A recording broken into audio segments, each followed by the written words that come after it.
Hello, everybody. This is Dr. Bob DiMaria with another episode of Ask Dr. Bob. Tremendous questions, as always. What is the protocol for a menopausal woman who had a hysterectomy, complete hysterectomy? You know, probably the most scientific approach would be to do a postmenopausal,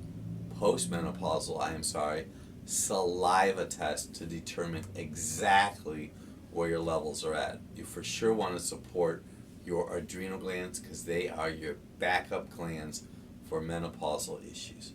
Dr. Bob, if you had to choose a vitamin C supplement, what would you recommend? I have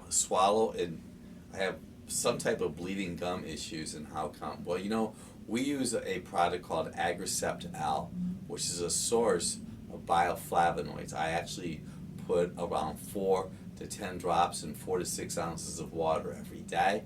I swish it in my mouth, and it just helps my oral hygiene. And I also eat red, yellow, and or orange bell peppers every day as my source of vitamin C.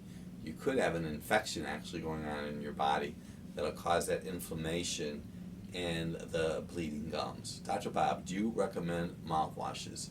You know, I haven't really found one yet that didn't have some kind of chemical that would disagree with what's going on inside of my body. You want to know if it was safe to use salt water on a regular basis. You know, you could try some Celtic sea salt in pure reverse osmosis water with the agrisept-l. You know, 4 or 5 drops, up to 10 drops with that. You can swish it around in your mouth, and you can swallow it. It'll just help manage the whole flora in your entire body. Hi, doctor. Do you have any recommendations as a natural pollen for an allergy remedy? Well, we use a product that helps manage histamine in your gut, and we also have a product that we use to help manage sinus issues, but we always like our practice members to avoid peanut butter, dairy, gluten, and sugar. Peanut butter, dairy, gluten, and sugar are probably the main culprits for chronic allergies, and during the springtime, if weather changes impact you, could be lack of iodine. We have hepatitis A going around and wanted to know if you should get, or they should get the shot for it.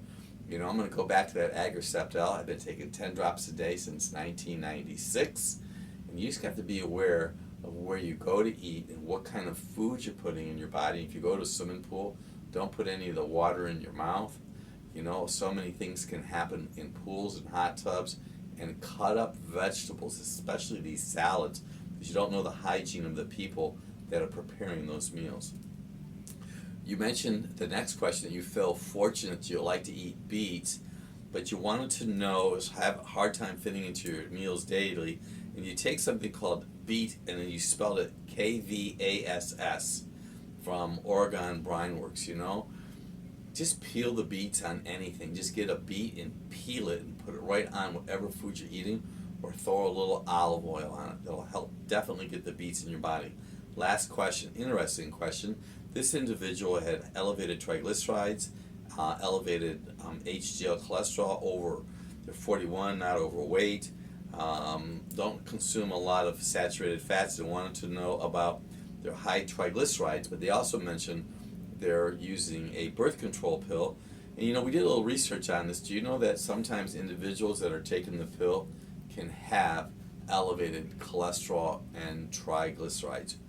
Tremendous questions. I'm Dr. Bob DiMaria.